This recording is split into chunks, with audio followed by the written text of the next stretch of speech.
Hi, this is Eric from longboxreview.com. Welcome to the show. This is Sunday, November 4th, and this is Breaking Late News. And joining me, as always, fresh off his marathon run, I assume anyway, because he looks kind of haggard, of Red Dead Redemption. I screwed it up anyway. Red Dead Redemption 2. It's Travis. Hey, Travis. Yes, I'm growing the beard just for it. Anyway, you totally have the look. Just missing the hat. Exactly. Yeah. I don't know what kind of hat. What kind of hat would you? Would it be like one of those straight, wide brimmed hats, or would it be like your typical, stereotypical cowboy hat? No, I got rid of that as soon as I could and went straight for the straight brimmed hat. Let me tell you. Yep. You got the boots and the duster. What I can say is, so far I have a duster, but I want a poncho, and so far I haven't been able to find one in the new game. So that it's lacking as far as that goes. But I haven't played very deep in yet. Work's been keeping me from it. So. Yeah. Well, and that's actually the case. I was teasing with Travis. I know he's a huge Red Dead Redemption fan. Yeah. I think you said, Travis, isn't that your favorite video game? It is. Yeah. And not that it has anything to do with anything, but this last week is when it was released, and it has made more money than any other entertainment product ever. No kidding. It's outsold in its opening. It's outsold Avatar. It's outsold, all the movies. Oh yeah, like what is it, like $743 million worth of sales in the opening of it. Okay, something like that. So I assume then that the workers who are working, I don't know, atrocious hours to get this game out, I heard. We'll get some bonuses. You would think. I don't know. I think it's the two guys that own Rockstar, games, are the people who are going to be filthy rich. But I don't know. It's awesome. What little bit of I've gotten to play has been great. So, well, if I could figure out how to just take a month off and just play it, I would. Well, you when the first game came out and you were talking about it. During our MMO sessions for, I think it was the last time, City of Heroes, or was that? Oh yeah, it would have been. Would have been, okay. And so you intrigued me with the discussion that you had with Lee about this game. I think it was Lee, right? Mm-hmm. Yep. Who was also playing it. Yeah, and so I also think that there was one time I was at your house and you showed me a little bit of the game. Maybe I'm thinking of my brother-in-law. But anyway, it looked really cool. Mm-hmm. Mm-hmm. And isn't there in the previous game there was like a zombie patch or something? Well, yeah, right. When it came to after it was released that next year when it came out, they put a DLC in it where it's the entire place is zombies, and you can ride the four horses of the apocalypse. If you catch them, lasso them, and break them, you could then ride around with, or a pestilence or whatever. Yeah. Mm-hmm. Yeah. Which was a lot of fun. So is that option available for this game right now? Not yet. Yeah. Not yet. I think this version, because of the way video games have gone in general, at some point they will release a live version of the game where you play with everybody else, kind of a deal. Oh, no kidding. Yeah, so I mean, because it's basically the same people who do Grand Theft Auto, the Grand Theft Auto, its online presence is, my understanding is huge, and they do lots of stuff for it and whatnot. I don't play that, but that's the intent with this. It'll basically be Grand Theft Auto, except it's going to be Red Dead Redemption stuff. So you'll have this. I mean, the original game had some online content too, which could either be really fun or really frustrating, like most, online stuff when you're suddenly having to play with everybody else that's out in the world and whatnot. You get that obnoxious 13-year-old who's got nothing to do all day except for play the game and get really, really good at it. And they wreck your day when you're just a casual gamer trying to do stuff. But I've also had lots of really fun experience. So I'm looking forward to that part of it too, to see what that is as they keep adding content to that to explore, the West at a time right when everything is starting to be quote unquote civilized, and how do you deal with being a part of a gang and a gunslinger when your world is rapidly disappearing around you? So what is that? What does that mean exactly? What decade are we talking about? 1880s, 1890s? 1890s. Okay. Yeah, it's right at that. And this game is actually a prequel to the last one.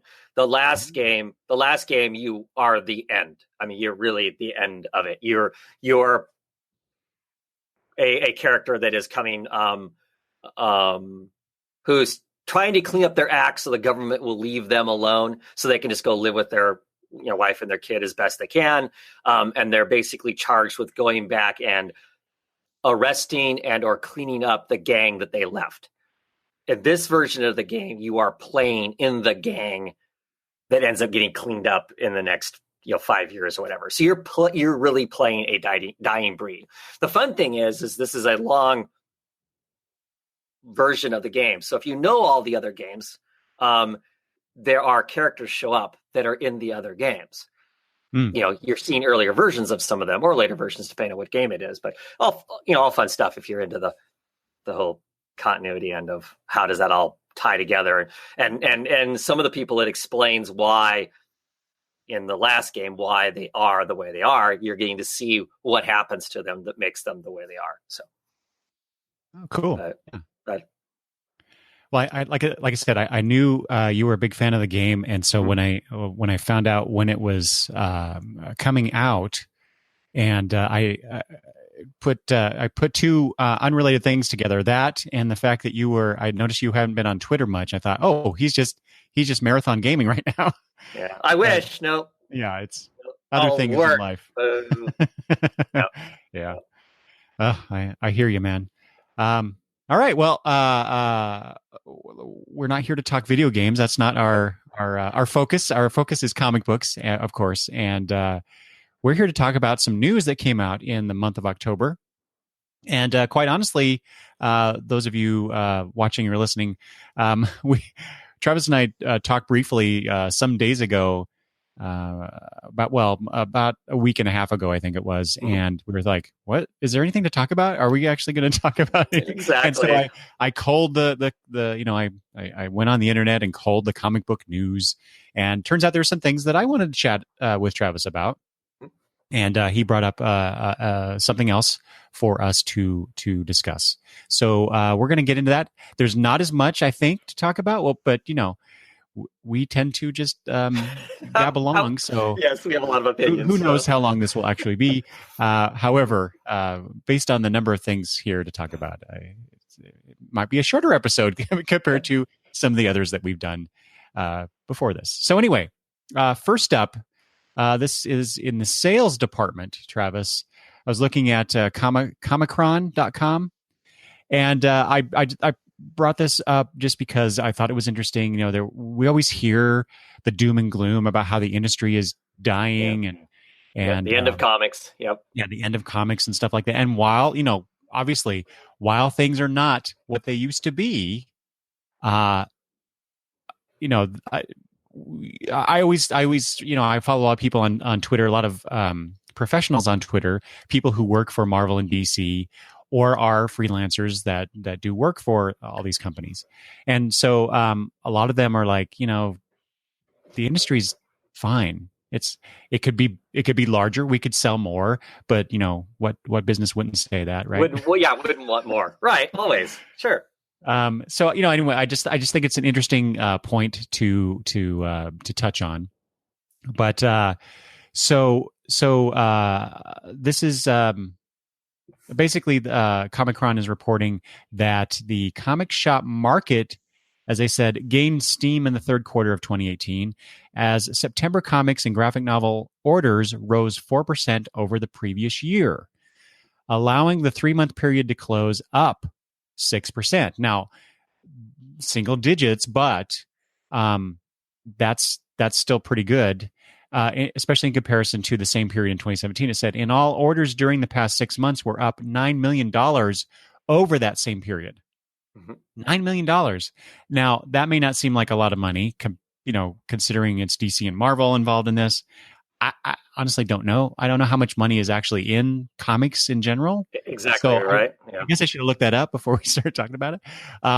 But it also says the Okay. Well, here we go. Here's a point of data. Uh, $45 million. The $45 million month of September was up 1.6 million, meaning that the year-to-year loss piled up this last winter, was cut in half for the third month in a row. So, That's all just gains, right? Yeah, just like any business, though, you're going to have ups and downs. I think, about this time last year, people were lamenting the death of comics, for the Again. time. Right. And so this is encouraging news. But also realize, like I said, these things go up, these things go down. That's just the nature of the business. Right. They also pointed out that at the time that I captured this information about a week ago, that Marvel's Return of Wolverine #1 led new comic sales, becoming the sixth comic to top 250,000 copies. Mm-hmm. Not surprising. It's a new #1 for a quote unquote event comic featuring a very popular character. Actually, I'm kind of surprised that it didn't sell more. But I have no context for that either. But it's sold over 250,000. I mean, it was this. Yeah. It was the sixth. Mm-hmm. It was the sixth to go over 200,000, but it was also but it topped out at 250,000. So right. And so they gave a contrast to that. Only 3 comics topped 200,000 copies in all of 2017. Right. And only 2 were above 250,000. Yeah. So it's interesting. Remember when, or I don't know how much you pay attention to comic sales history, but that there was a time when comics sold. Well, wait, what was the last comic that sold like 1 million? Wasn't it? I don't know if it was last, but the one I'm thinking of is Jim Lee's X-Men #1. It reportedly sold over 1 million copies, right? Is that, or am I just confusing things? It could be. I don't remember. I know that depending on how you want to split the hairs, that when Marvel started up Star Wars, that it hit that market also, but that's because it was in like a bunch of Loot Crate boxes too. Is how that got published, but it had a huge publication too. But yeah, I mean, that's the one that everybody talks about is Jim Lee's X-Men as being the pinnacle of sales. Well, so interesting. What I found interesting though was, things are up, not a lot, but they're up. Mm-hmm. I mean, we're talking millions. It's more than one, so it's millions. Right. And contrast that with the 250,000. This Return of Wolverine being the 6th comic to top $250,000 copies. So while we're not talking, a million unit sales anymore or more, generally speaking, 200,000, 250,000, that's pretty good, right? For a book, whether it's #1 or not. That'd be interesting. I guess I should have looked this up. What are those comics from 2017 that top 200,000? Were those #1s? I would hazard a guess that they probably were. Given how things are in the comic book industry, #1s seem to sell a lot more copies, obviously. Right. But it'd be interesting to find out what that data really means. We might have to come back to this, Travis, at some point and see. But anyway, things are up. The Return of Wolverine sold 250,000 copies. So the industry's not dead. It might be a little slow, a little sluggish. But it's not totally what I always get this mixed up. In the black is good, right? In the red is bad. And the red is bad. Right. You know why I say that? Because they always talk about those horrible stock market events as Black Mondays or Black Thursdays. Right. And so then I always get the two colors confused because they're black is meaning two different things in those contexts. Right. Anyway. Well, from my world of business and whatnot, if you have 6% gain over the year before, even if you're still operating in the red, that's big. Mhm. You know, that's significant. And trade sales, which you didn't really talk about because you were talking singles, trade sales are up 12% in comparison to last year. So, yeah, I mean, big money. You know, and if it's going up, it's not going down. I mean, so last year was not a good year. There's always going to be years that aren't good years. You know, like anything, it doesn't just trend up. At some point, it flattens out or takes a dip, or whatever the case may be. So, Yeah, I was just looking at the list too that Comicron published for the information that I'm talking about, and Marvel and DC are about neck and neck in terms of the top 10 books. You know, there are no independent books on here.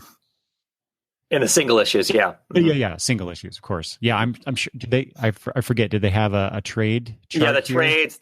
It's like Saga, Monstrous, there we go. Walking Dead. I mean, it's filled with. Yeah, then it's not the big two at all. So, yeah. And I think that just partially shows how those different types of books are consumed differently by a different by a different brand of comic book reader. This is a whole other subject. Yeah, the Comicron website has just a lot of information. If you're a data person, and those sales just out of curiosity, because I didn't read over it super closely. Are we talking those are physical copies, or are we talking is that sales in general? I mean, because to the best of my knowledge, there's no official place that truly tells us what kind of revenue is being made or not made on digital comics, because I don't think they want to admit to what they're making or not making on digital comics. The companies are, because I think it would freak the brick and mortar stores out if they did. So, based on, I mean, they don't say it explicitly, but they say recovery in the comic shop market.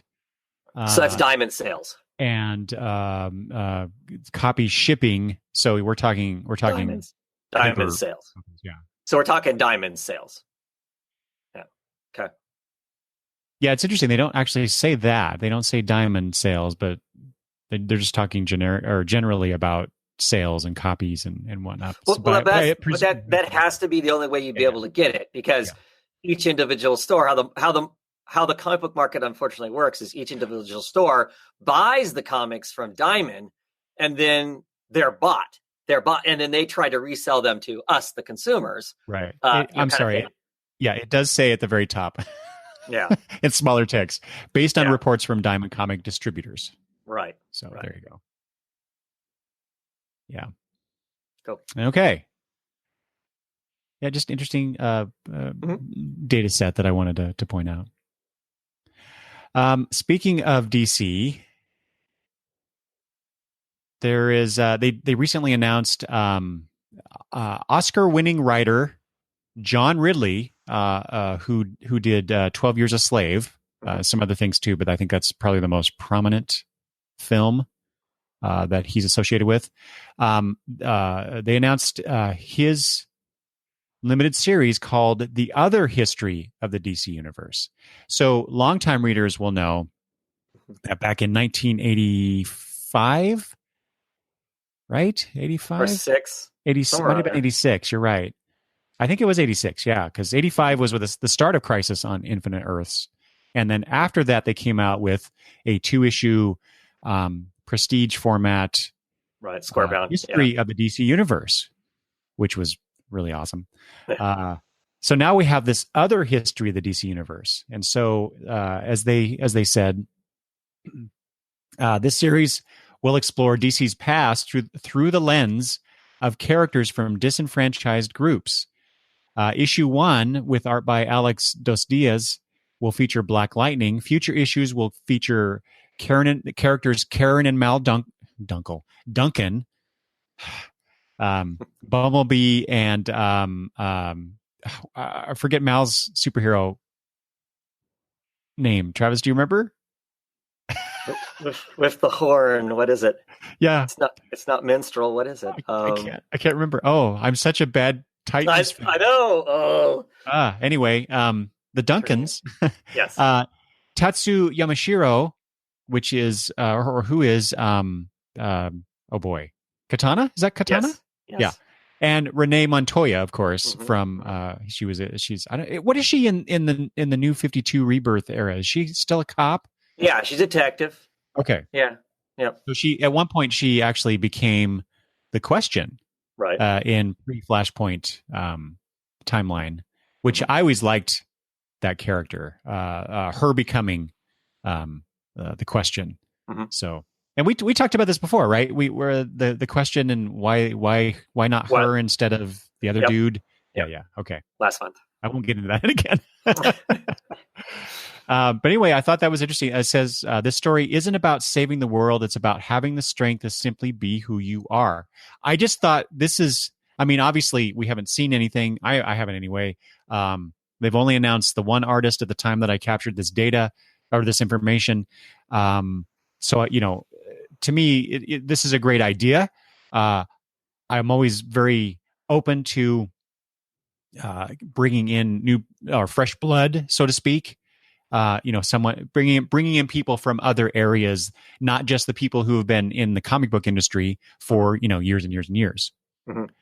Which is I know contrary to some aspects of the comic book reading community out there who think bring in people who haven't had a lot of comic book they haven't earned it or whatever, right? Yeah, artist experience. Yeah, I don't understand that.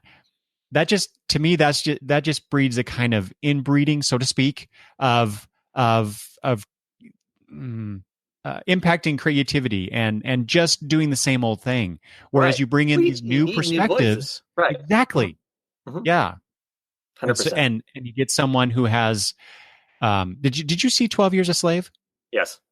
Yeah. I actually haven't. I think my wife did. I think she watched it without me. But it was definitely a movie that I thought looked really good and probably has. It was probably just a really good story. Yeah.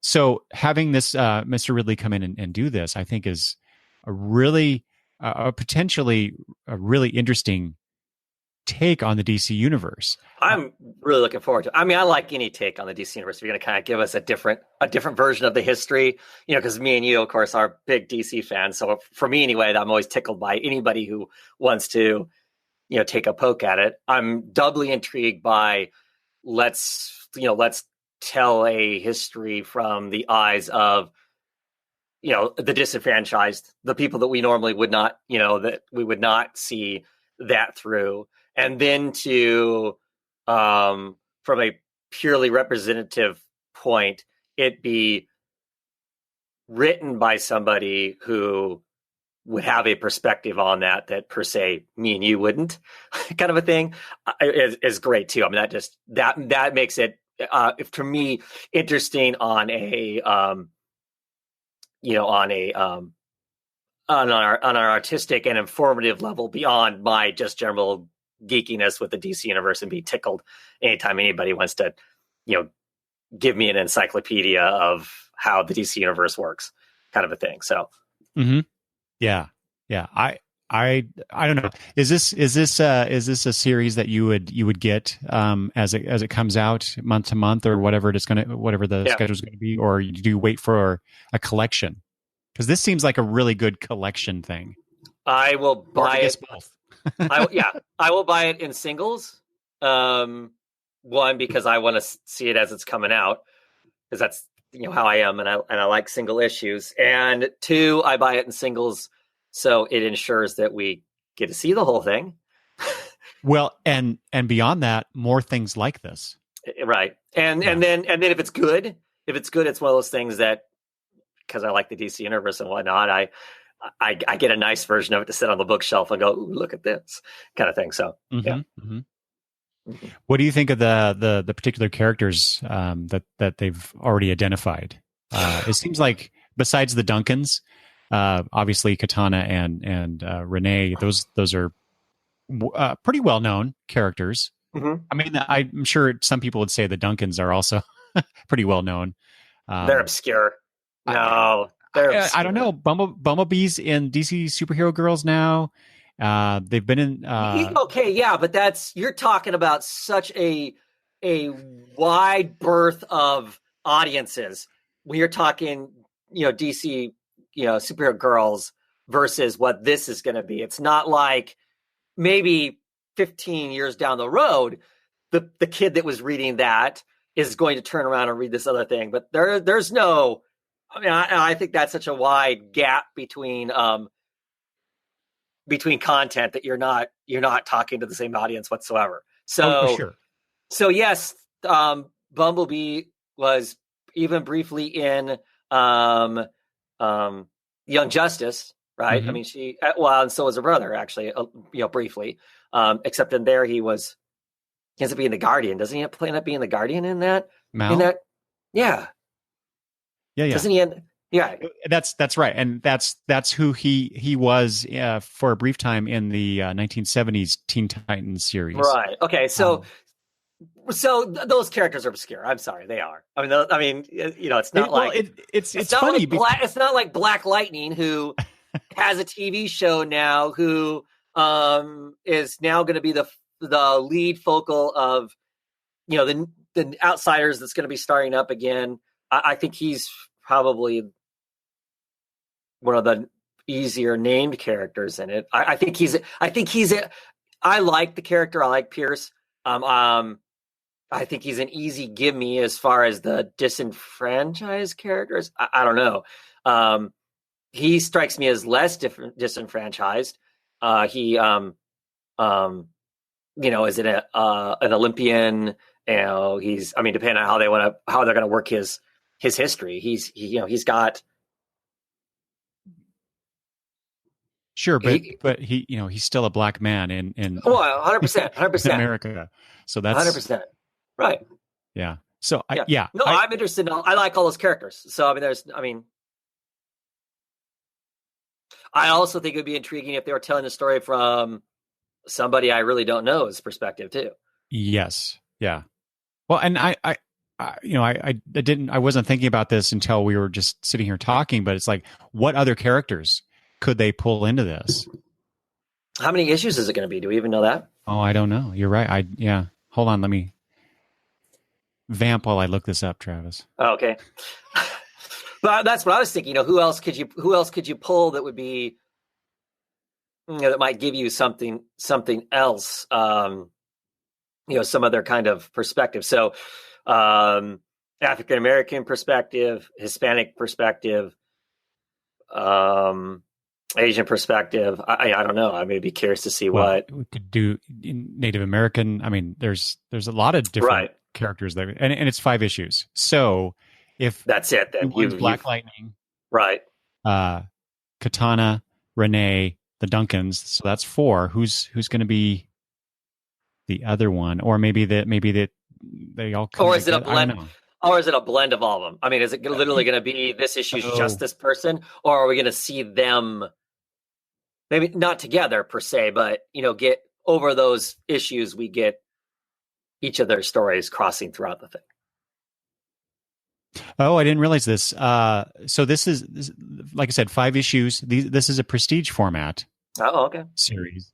Guess we should read the fine print. It's $8 an issue. So it says this series presents its story as prose by Ridley, married with beautifully realized color illustrations from a selection of exciting illustrators and comic artists. Okay, I'm less excited about it now. So it's not a comic book. It's prose with pretty pictures. It's extensively researched and masterfully executed, Travis. Yeah, okay. You may think you know the history of the DC universe, but the truth is far more complex. I don't know. So you're not a fan of illustrated prose comics? Not so much. Now I'm more inclined to wait until there is some. Hopefully, collection. There is some fancy. Yeah, so I just have it all together. Because I remember really loving those. When because we got a few like in the early 80s, as I recall. I remember a Firestorm. But there's stuff that's come out. There's stuff that's come out recently in the independent world, like the AD something. What was it? AD. I can't remember the exact title. That Scott Snyder and Jeff Lemire did, for instance. And I did not care for Oh. that. It would have spattering of sequential art in it, but then it would have also parts where it was just, I had to actually read as opposed to look at pictures, read. So I don't know. I don't know.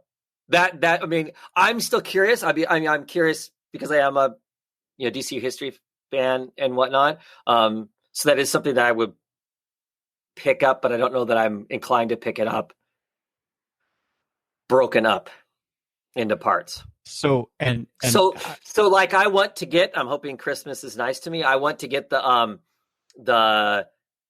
Ming Doyle book that's just come out. The DC, what is it? It has like the physics and biology of the DC universe. Yeah. But see, that all came out in one nice book, and that's not comics, but it's about comic book stuff. Mm-hmm. I want to get that, but it's all one book. If that had been released in like slices and chunks as this deluxe format, I wouldn't have gotten it. I wouldn't have been. I mean, it would be like, oh, that's cool, but not. Well, it's really hard because I didn't realize it was $8 an issue. Prestige. I don't mind Prestige. I don't mind paying more if I elect to get a Prestige series, but that if you're paying retail, and obviously we don't. Right. We get discounts from where we buy our comics, but still, if you're paying retail, that's $40 for this series, and if you wait for a collection, you're going to be paying at most what, 30? Yeah, for hardback probably, right? So yeah, boy, that's why do they do this? This seems like a really great opportunity to sell something not as pricey, so that potentially you get more people interested in and reading this stuff. Well, but maybe the idea is that. Yeah, I don't know. I don't know what the content. I don't know what the page count is. I don't know any of that kind of stuff. Maybe no one's even going to try it as a $35 book versus an $8. I don't know. I don't know how. I don't understand how other people's buying habits are. Do you know what I mean? Because for me, $8. That sounds expensive and whatnot. And I'm looking at it less from a money standpoint than I am from how am I going to enjoy consuming it the most? And I would enjoy consuming it as a book as opposed to these because of how the information is delivered to us. Because $8, that's 2 Starbucks coffees. And the Starbucks coffees are probably even more than that. So to me, that, oh my God, that's $8 is not that big a deal to me. I mean, it's more expensive for me to go to the movies. So I don't, So I guess I don't. It's not cost prohibitive to me unless you're in the mindset of, oh my God, comics used to be 35 cents or whatever. When we first started reading comics, if you're in that mindset, all comics are expensive. If that's the mindset you're going into this stuff as, I guess was why I'm looking at it from a dollars and cents standpoint. I don't know. Well, do you think maybe you're getting more for your money because it's prose, or less for your money? Mostly prose, I should say. I don't know, because I don't know how do you weigh the two, right? I mean, now we're getting into what has more value, words or art. Well, and it because we are talking about comic books, right? This seems isn't a comic. Less like a comic. Yeah, it's not. It's an illustrated story, right? Which is not the same thing. Which is why I want it in a book as opposed to. See, this is where it gets hard for me, Travis, because I like we were talking about. We want to support this. Mm-hmm. I want to read it sooner than having to wait 6 months to a year, probably closer to a year, to get the trade of this thing. Right. That we may not see. Quite honestly, because they're already putting it out in a deluxe format. I don't know. And I'm saying I'm not getting it. That doesn't mean I won't. I probably will pick up the first one just to see what it's like. Really? I can't. Yeah. I have a hard time. This is my comic OCD. Sure. I have a hard time buying one issue of something and then not getting the rest. What'll be hard for me is if this is going to actually come out monthly, if it's not going to have big breaks in it, the hard part will be for me is because of how me and you order our books, I will have to. You'd have to get all 5, essentially. I either have to decide I'm only getting issue number 1, regardless, right. And then I'm gonna, if I like it, I'm gonna get whatever the final format's gonna be, or I'm already 3 in before I actually have the first issue in my hand to read. I'm assuming the way it's coming out that I don't know, because they're not because it's all prose. They're not having to wait for an artist to do, I'm assuming, as much heavy lifting. So maybe it comes out once a month versus like a lot of these other Black Label books, this other kind of deluxe format thing that DC is doing right now. Those books are not coming out monthly. They're coming out greater expanse than that because they're a deluxe format, but they're fully sequential art. So you're getting them slower. I don't know. So I guess that'll be the other thing. How quickly is this thing coming out will be. Mm-hmm. Yeah. I have to imagine it'll be monthly.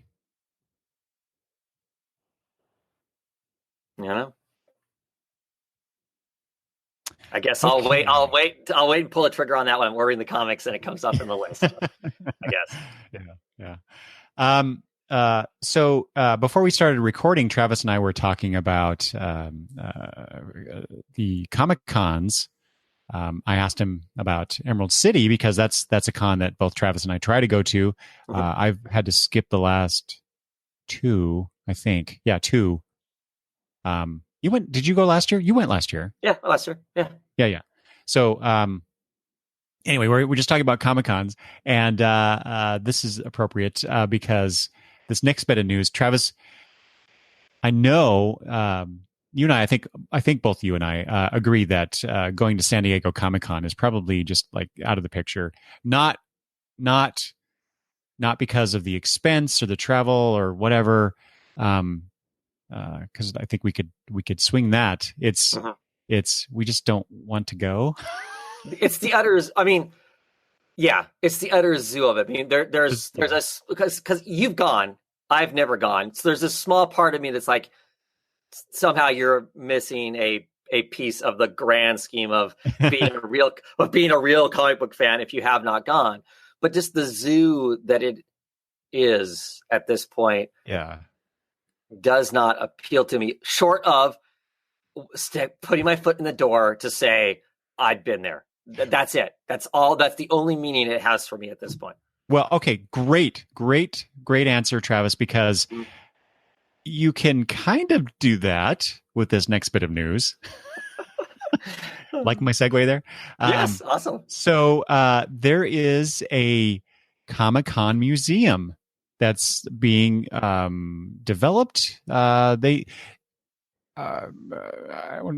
opened, I guess. I'm not sure what the appropriate term would be for this, but I ran across this. This is the San Diego Maker Faire, and which apparently has been held in, as they say here in the article, historic Balboa Park since 2015. So it's a relatively new thing. I have no idea what this Maker Faire is, what it's all about. So if anybody out there who watches this video or listens to the podcast knows and would like to educate us, please do. But so they're turning this what was a hold on, where is it? Oh, the Hall of Champions, which is the Hall of Champions Sports Museum. They've taken that and they're turning it into the future home of the Comic-Con Museum. So you go down there, and so it opened its doors for the first time to the public during that Maker Faire weekend. And so you get to go there and you learn about the Comic-Con, the San Diego Comic-Con, that Comic-Con. You learn about the history of the Comic-Con. And there's a bunch of other things there too, as well, that they were kind of doing it. So this got more or less, this was essentially a preview of potentially what the Comic-Con museum could be. I just thought it was really interesting that everything has a museum. Sure. And now we have one for Comic-Con. Is this, I don't know. Did you read the article, Travis? I didn't. Okay. You should go take a look at it. Okay. There's not much there. There's not much to talk about, really. Imagine. I can't imagine. I mean, it'd be one of those things that I would never go out of my. I mean, I would never like. I got to go down there to see that. If some other reason I was in San Diego and I had some free time, I would poke my head in the door out of curiosity because it's a comic related thing. But really, that's everything they're going to talk about there isn't on the internet somewhere. I mean, what secret thing are they going to have? Oh, I'm going to get to see an actual physical copy of the first brochure from the first con. Really? Is that what's going to be? Wow. Travis. I know I'm cynical. I don't know. I know. So in case people don't know, Travis and I are very old friends. We actually went the year before Crisis came along. Yep. We went on this long trip across the country and with his parents, and we stopped at all these different museums, and I was delighted. Yeah. I enjoyed going into those museums like nobody's business. And Travis, do you mind if I say you incessantly complaining? But to be fair, Travis had done that trip I don't know how many times. Every summer. So that was what we would have been. What? We would have been 16? How old were we? Ish. Yeah. Ish. Somewhere around in there. And this trip was my family trip that we took every summer. Every summer. So yeah. Occasionally we came across a museum that we hadn't seen before. They had something that might have been interesting in it, but largely it was, I mean, come on. The Corn Palace. The Corn Palace. It was great. Like, no.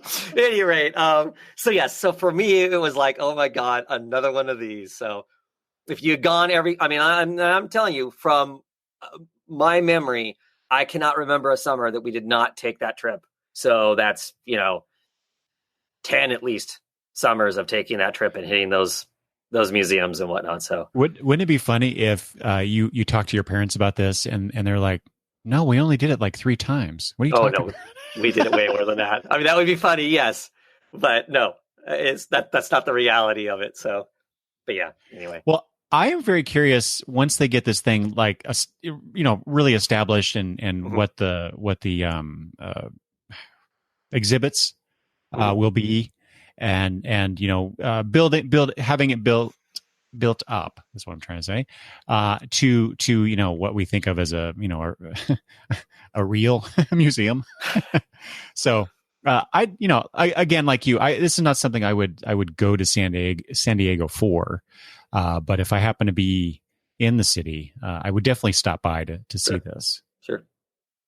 It's just funny, a Comic-Con museum. Maybe we should do a comic book museum, Travis. Yeah, you think? That we could do that in our retirement. Okay, yeah. I could tell I've convinced him. There are a few around now, though. Well, ours will be better. There's one in like Minnesota. I need to look it up. There's some archive, some big. They have a small con that they do, but they have like one of the universities has a whole bunch of stuff archived and whatnot. And I occasionally have YouTube subscribers that tell me I should be checking it out and whatnot. And I had one of them send me some stuff on it. That's been quite a few years ago, though, but I'll see if I can find it. I'll show it to you. Okay. Yeah, because I assumed that there were some sort of comic book museums out there, but I didn't realize it was. Yeah. Well, this really is like, thing. This is as much as it's a museum. Like I said, it's at a university, and they've archived a ton of stuff about comic books and whatnot. Is what this is. So, well, one of the local universities in our area has a pretty good collection of comic books and related material, right? What? Yeah. Really? No, I did not realize that. Yeah. I don't know what it's like now, but back in my college grad, or no, not undergrad. What's the other one? When I was in the master's program, that's what I'm trying to say.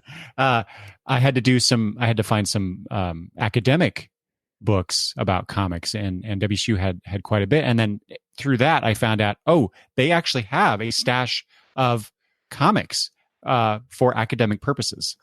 Really? Yeah, and you can last time I knew you can access that material. Now, I think you have to wear gloves and Oh, sure. put on some protective gear, I guess. I don't know. But Right. anyway, doesn't really matter, but Cool. we should go sometime. I have a field trip in mind then, yes. Yeah, we should go check it out. Okay, so next up, so I think we talked about this before, right? How Marvel has relinquished its. Oh yeah, I can't remember if it was you I was talking with or if it was George on the previews episodes. How Marvel has relinquished its like kids line comics and now other people are doing them to IDW, right? Isn't it IDW that's producing that? Mm-hmm. Mm-hmm. Well, so I guess this is related to that in a way. I just thought it was interesting. So back in not too long ago, back in June of 2017, Archie Comics was publishing Marvel Comics digests, and I think I remember seeing, a few of those in grocery stores, along with the Archie digest that you see. I think just about everywhere there's a grocery store, right? So I thought that was, when I saw those, I thought that was kind of neat. I didn't buy them. I don't need to, but so these were reprints, these digests, as they tend to be for like Marvel, DC. So back when they launched this, it was supposed to expand Marvel's, as they say, quote, reach and exposure, unquote, utilizing Archie's popular digest format and distribution channels outside the direct market, such as to large chain retailers. So I guess that's done for some reason. Yeah, interesting. They solicited Digest 9 and 10, but those have both been canceled. That was about a week ago that I got this news. So issue number 8, and I don't know if the Digest, I doubt they were monthly, but. Well, I think it's curious that they're pulling the plug on a outside of the direct market stream to get stuff into the common man's hands, with it being sitting on those racks as you're going through, at least in the areas that I am, the racks as you're standing in line waiting to pay for your groceries and whatnot, and that's where those things typically set at. But they're pulling the plug on a venue to do that, whereas Marvel's main competitor, DC, is doubling and tripling down on putting the books in Walmarts and whatnot. Kind of under the same guise, but not quite, but still. So when you say they, who are you referring to? Marvel or Archie? I'm assuming it's Marvel. Yeah, is it Archie decided that it wasn't selling? That's just the article that I read did not elaborate. It just says Archie solicited those 2 issues, but canceled both of them earlier this week. So, well, maybe they weren't selling, and maybe that's what I presume. But that's why I wanted to bring this up, because I thought, given Marvel's. Well, here's the other part is that I never got a sense, and granted, partially to the fact that I'll fully admit I'm more of a DC fan than a Marvel fan. I did not hear a lot of energy around this, whereas there seems to be a healthy amount of buzz around the DC books set in Walmarts.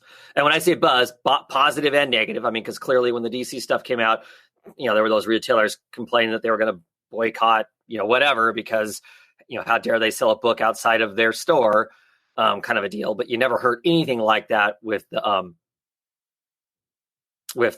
Marvel stuff. So.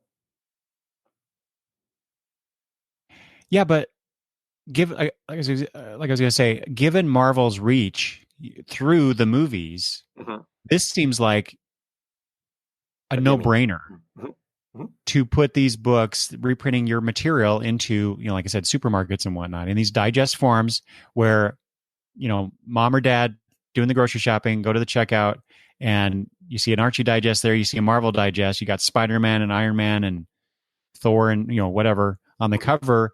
And it's like, buy this for the kids. It seems like a really obvious choice. Right. I can only imagine that it's been well, no, there's really two possibilities, right? At least two possibilities. One is they didn't sell enough, and Archie it doesn't make Archie enough money to continue to distribute those things for Marvel. Or two, we hear about this all the time. In fact, I think we talked about it last episode, where they canceled something because it didn't fit within their plans, their publishing plans. So Right. supposedly, right? So, that could be this could be a casualty of that, perhaps. I don't know. It just seems weird that if out of those two possibilities, and I'm sure there are other possibilities that we could come up with, but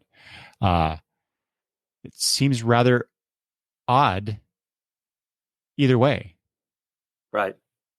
There's all this talk about finding the larger audience, finding the audience outside of the direct market, that you would not be, unless it's unsuccessful, you would not be taking it away. I would think you would be trying to find a way to make that work more, not less. Right. Yeah. And perhaps even, obviously we don't know the numbers, what sales are and all that kind of stuff. But it seems like these companies can afford.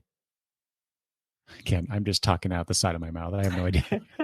But it seems like they can afford to have some loss leaders, such as those that, perhaps if those digests weren't selling as well, just to continue to have a presence in that market, and hopefully you build up. Now, granted, this has been a little over a year, and you were talking about the buzz with DC and Walmart. Well, the reason it's a buzz is because it just basically happened. This is over a year ago now, right? And right. Quite honestly, I don't remember them talking about this. I don't remember the buzz relating to this announcement. But then again, I also wasn't really paying as much attention to the news until we started doing these talks. So that's my bad. That's on me. But still, I try to keep abreast of new stuff that's coming out or changes in the industry and whatnot. And I did not remember anything about this. And it was only, like I said, when I happened to be in a local Rosars that I see these digests on the stand with the Archie digests. So, but I thought at that time, good on them. That's really cool. And Madison said, "Can I have that one?" I said, "No." Because I didn't want to pay $6 for reprint material. I said, "You have a lot of comics you haven't read yet. Go read those." Perhaps that's why it's failing. And that's why it's failing right there. It's all my fault. Okay. Sorry, Marvel. Parents. Yeah. Actually, Madison asked for the Archie one. I said no. Anyway, I have nothing against Archie. It just, anyway. She has enough books to read that she hasn't read. That's the thing. Okay. Anyway. Okay. Whoa. Let's slow down here a second. Look over that shelf you have right over there off screen. How many books are sitting on there that you have not read yet? What's your point, Travis? Okay. I guess I don't have one. I'm going to read them. And so is she. Yeah, but I'm making the money that buys those books. Yeah. She's not.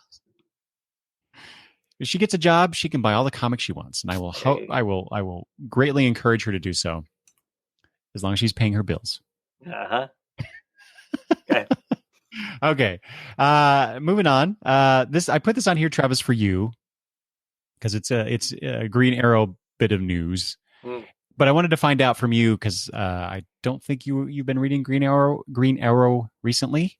I jumped back on with these ladies coming on the book. Okay, so yes, it's been announced that the Benson sisters, after only publishing 5 issues of their run, DC is we just talked about changing plans by these companies. They've decided to go a different direction with Green Arrow. I have no idea what that means. Yeah. So you jump back on with them coming onto the book. Were you liking it? The first issue was really rough. The second issue was better. The third issue is interrupted basically with the aftermath of the Heroes in Crisis issue #1. The fallout of that, which wasn't bad, but clearly not part of the.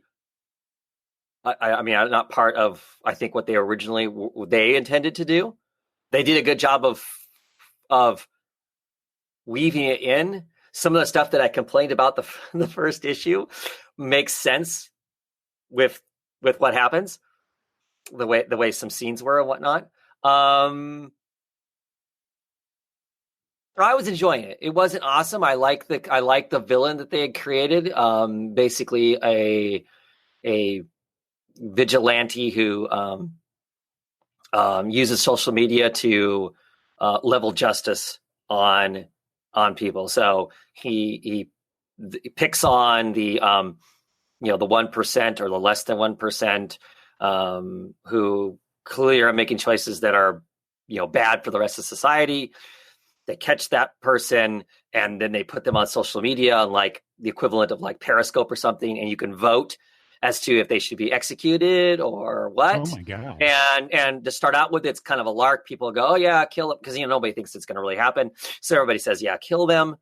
And then they do. They actually literally execute the person. And so then it's kind of the aftermath of that. I mean, here's these people on social media.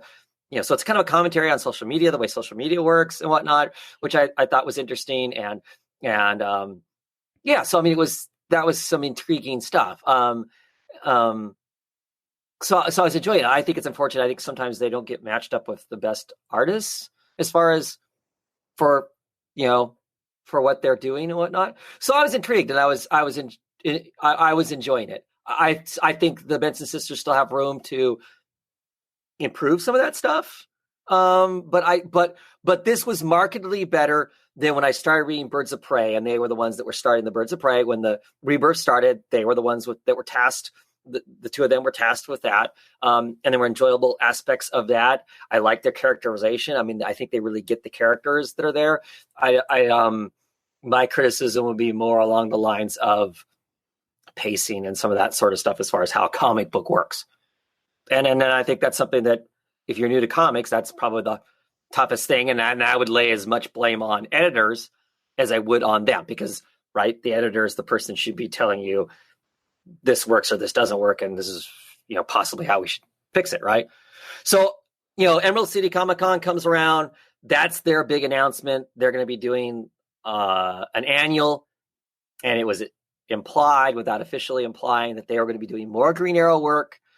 Cool. Here's ladies writing a big male character, right? Which doesn't happen. You get lots of guys writing the ladies, but no ladies writing the guys generally. So all this stuff about it that I was excited to check it out. Plus the fact I'm a big Green Arrow fan. I've just grown up enough that if the book's not good, I've taught myself to drop it when it's not good instead of just buying it just to buy it.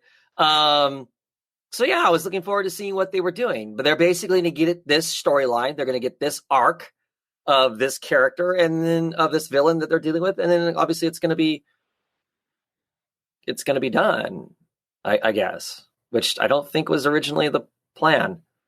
So this was they had done 5 issues. Was that? Did they get to complete their arc? Or I think they will when they get to the. I think their last issue. I think that's it. I think they will have resolved. They will at least resolve the issue with this villain, Citizen. I think the villain's name is Citizen, and they'll have resolved that. I think, or they'll attempt to. I would assume. Mm-hmm. I haven't seen anything social media wise from them because they're being nice. To say that they were cut short or anything along those lines. So, and we haven't heard anything official from DC, right? I mean, it's basically we get the solicitation that says somebody else is doing it, and they go on. I think it was Sean goes on Twitter to say, "Yeah, as you've seen in solicitations, we're not on it anymore." Thank you, DC, for letting us do that. They want to go a different direction, and we're going to go back to focusing on writing TV shows. Mm-hmm. So, yeah, exactly. which they do a lot of. I mean, they do a lot of. They've written a ton of the last 3 or 4 seasons of the 100, for instance, and whatnot. Right. So I mean, it's not like they're. So yeah. Yeah. So Julie Benson wrote That's who it on was. It was Julie. Facebook. We had many more stories about Green Arrow. Having trouble saying that word today, Travis. Black Canary and Kate Spencer. Which I didn't realize Kate Spencer was in the book. Yeah, they introduced Kate Spencer as being Ollie's lawyer. She basically is the corporate lawyer. She is the corporate lawyer. And they were flirting with some stuff that was kind of fun, because anybody who doesn't know, Kate Spencer at one point in the DC universe is a version of Manhunter. And that series was absolutely fabulous when it was out. Anyway, and she does not know that Ollie is Green Arrow, but knows that Ollie gets himself into all this kind of trouble. Well, and in this story arc, Ollie becomes one of the targets of the Citizen, because he's one of the 1%ers. And I guess back when Ollie was a kid, he was partying and living the wildlife. He had gotten drunk and he had gotten in a car accident, and just thought he'd hit a tree or something. And lo and behold, it's been aired that he actually hit a person and killed this woman in her car. And Dad used his money and influence to pay the police to basically make it look like she had gotten either in a hit and run, or she had hit a different tree at the same time he was hitting a tree. And so, he's got this moral conundrum of I'm a good person now, but I did something bad. And how do I personally deal with that? Plus also deal with this crazy guy who was on social media, on Facebook, killing people and whatnot. How do I deal with all of that? And like I said, I like those. Those are intriguing things to me. Yeah, that sounds like a really cool story, actually. Yeah. And so I was liking that. I thought those were interesting ideas. Still playing with the whole, Ollie being the social. Anyway, so Kate Spencer is trying to keep him out of trouble, and then being the lawyer of a rich wild guy, she's constantly worrying about, don't do this, don't get yourself in trouble, don't go racing through town, because he's being chased by people and whatnot. And she always is saying things like, unless you got some secret life you're not telling me about, which of course he does have a secret life she's not telling about. So anyway, that's how her character plays into the book. So. Oh, cool. But yeah, so apparently they had more stories to tell about those characters, but DC decided we were not the right fit for the book, and they were going in another creative direction. They wished the new team, writers Jackson Lanzing and Colin Kelly. Yep. Okay. So I don't know who those people are at all. Yeah. So yeah. And I don't know if they're the new creative team, or they're just we're throwing them in here while we decide what we're going to do. I don't, right. We don't know that, kind of a thing. So are you now off the book? No, I'll see what's coming next. I mean, anytime my new history with Green Arrow, anytime a new creative team gets on the book, I jump back on the book to see what they're going to do, what they have to say. I was doubly excited about the Benson sisters being on it, because I like them personally. I had great conversations with them at Emerald City Comic-Con and whatnot. I've had nice conversations with them online, so I like them as people. So it makes me doubly interested to to try their wares. But anytime a new creative team gets on Green Arrow, I jump on for a few issues to see whether or not it's something I'm going to enjoy, and if it is, I hang around, and if it's not, then I've taught myself to drop it again and then come back to it. Yeah, it's the same approach I have with Nightwing. Mm-hmm. Although there are certain creators I don't really want to follow, regardless of which character they're working on, or, working with. So sometimes I skip a run or two. Depending, but. And I like to tell myself that's me as a comic book collector maturing, because there was a time when it would be like I would just hate by it the entire time, and I'm slowly breaking myself of that with titles. Yeah, Yeah, me too. And I think, it took a long time, but right. And I just keep thinking, 5 years from now, those will be sitting in a dollar bin someplace. And if I really just think I need to fill in the numbers, I can go buy the thing relatively cheap and fill in the numbers. I would hope so. Yeah. All right. Next up is a new. This is Travis. Had you ever heard of this publisher, Vault Comics? Yes, I love Vault Comics. What rock have you been living under? I don't know. Tell me about Vault Comics from your perspective. So Vault Comics is really new, but has definitely hit the ground running. Right now, one of my favorite comics is Wasted Space. It is put out by Vault Comics. It is wonderful. I've tried another comic. I want to say it's Deep Roots. I ordered the first issue and then forgot to order more issues. You know how it is when the way we order issues, we're ordering them 2 or 3 months in advance. I forgot to order number 2 or number 3, which I'm kind of bummed about because issue number 1 was just really rich and really interesting. And there's another new book out that just started, I think just a couple of weeks ago. I got the first issue and I can't remember what it's called. Suspended something. It's about it's set in the 1800s. The British Fur and Trade Company, that big company, is kind of advancing around. It's got vampires in it, which normally anymore I'm not a huge vampire fan, but I saw some sample art, so I thought I'd pick it up because I like the sample art, and it's really interesting. It's about a vampire that has been kind of gone crazy in England, and the rest of Vampire Society decides he needs to go away for a while. So they put him on a boat to India. He gets to India, and there's things that are even more primal and powerful there. Maybe elder vampires. I don't know exactly because it's just one issue. But yeah, they get to India, and it's really interesting. And the art is really gorgeous, kind of thing. So I've got lots of stuff out and whatnot. They got, I don't know. I want to say they have like 7 or 8 titles, and for only been around for a year. To me, that seems pretty good, pretty ambitious, kind of a thing. But it seems like 2018 is like the year of small publishers. Well, you remember, last month Dan Didio was saying there were too many of these other little publishers taking a bite out of the. Right. There wasn't enough of us to go around to read it all and whatnot. And I guess the reason I came across it is because some of the creators have done other stuff that I was interested in that I liked. So I was curious to see them do something else. And I hear in the last months, I've been trying to sample some of these smaller, I spend more time on the quote unquote other publishers looking to see if there's stuff there that might be intriguing. Because I know there's got to be other good stuff out there I'm missing. So, and Vault's kind of one of those things that's cropped up. So, well, it's so funny because I do those previews episodes now, and I must have looked at Vault, but why have I not paid more attention? Mm-hmm. Why did I think I never heard of this publisher before?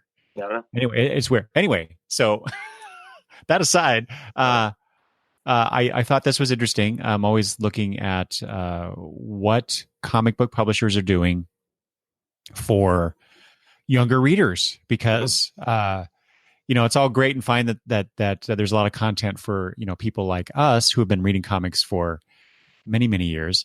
But if you don't expand the market to include younger readers and get them interested to be lifelong readers like us. You have the issue like we were talking about in terms of those ups and down sales numbers and the gloom and doom, sky is falling type stuff that we always hear about. Mm-hmm. But anyway, Vault Comics is launching a new imprint called Myriad, which I thought that was a pretty cool name given what they want to do, that will focus on, as it says, middle grade and young adult stories. And so they say Myriad is a place for emerging and established creators alike to reach the broadest possible audience. young readers want to make their own heroes, so our heroes must be equally reflective of all of us, representing who we are broadly and as individuals. This is a quote from, I said Daniel here. I don't know who that is now, because I have two different names in my notes. A seismic shift in readers' attitudes and expectations requires a myriad of choices, both in format and content. And so the name conveys that goal, they say. The first slate of titles are set for a 2019 release, whatever that means exactly. Right. But I thought that was really cool. They're going to be open to new content creators, and then the equally reflective of all of us line I thought was really cool. They have doubled down on the diversity thing. As far as that goes, if you follow them on Twitter and that sort of thing, they are very quick to be a company that calls shenanigans on the people who are saying that, making our comic books look more like the world is a bad thing. They're pretty quick to jump on those people, kind of a deal. So I appreciate them for that too. I mean, the only thing that's weird about that article and whatnot, and them making these books, that all sounds so great, but how are they getting those books delivered to that audience? Because we know that the direct market is probably not the best place to deliver that to that audience. But I'm all for them doing this, and if they can find a way, because so many of us that read comics when we were kids, and so it's easy for, even if we've been lapsed for even 10, 15 years, it's easy for us to pick up comics because we remember reading them as kids.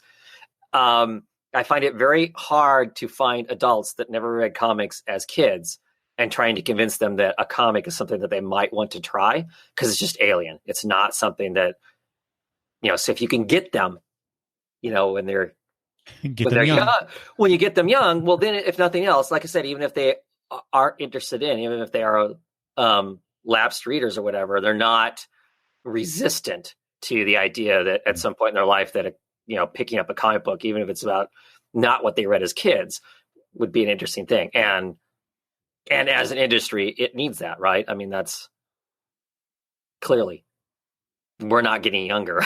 And when we're gone, who's going to read the things? That's, so. Yeah. Well, I imagine, considering that they say the focus is on middle grade and young adult, that to me, that is, that suggests, the scholastic route type stuff. Yeah. Bookstores, et cetera. Yeah. But they do say they'll offer a bevy of titles in a variety of unique sizes and formats, spanning original graphic novels, one-shot graphic novellas, which that was interesting. Yeah. Prestige format graphic albums and serialized graphic stories packaged in robust formats. Can't speak today. Beyond the traditional 22-page floppy comic book. Right. But cool. Yeah. I'll be, obviously, now I'll be paying attention to the Vault Comics section of previews. Because that story that you just described, that sounds really cool. Yeah. I'm kind of mad that I missed that. Anyway, there's so much. There's a lot out there. All right. More publisher changes. There's a lot of this kind of stuff this month, Travis. Dark Horse recently announced a partnership with Vanguard Visionary Associates, which is a Chinese company. And when I first encountered this, Travis, I thought that was interesting. So they partnered together to, quote, grow the Dark Horse brand internationally in both its media and pop culture businesses. And so the deal will focus on bringing the company's award-winning publications and product lines to new international markets, particularly China. It later came out, like a day or two later, that Vanguard Visionary Associates has acquired an ownership stake in the company. Yeah. What with who's I've already forgotten his name. Who's the guy that's in charge of Dark Horse? Boy, bad. Henry something, isn't it? I don't remember. Anyway, he said that he still has basically I think Creative Control, Mhm. something like that. I'm going to look this up. But when I first read this, I thought, well, that's interesting. You partner with some people in some other areas, other markets. That could be a really good thing. Mike Richardson is who we're talking Oh, that's about. right. Yeah. He's the CEO and founder of Dark Horse. But I thought Well, that was really interesting. China is a crazily huge market. If you could Yeah. tap into China somehow, obviously billions of people, that's a market you want to be in, just from a pure financial standpoint. But given the revelation later that they have an ownership stake now, what does that do to the Dark Horse brand? What does that mean? Is the publisher not doing well? All these questions just come to mind immediately that we have no information about. Right. We're just guessing here, but I thought it was very interesting that I got the news about this one day. A couple days later, I get this additional news, and it just colors the other news in a different light. Well, I mean, it may be a number of things. It doesn't necessarily mean that they're not doing well. It could be that this is their only way. They thought was the best way to get into that market. Maybe he is wanting to move away from it at some point. So this is a way to possibly cash in really big before you let it go to somebody else. I mean, I don't know. Yeah. Big changes. We're going to talk about something here next, or coming up here in a second. Big changes, in these companies. Yeah.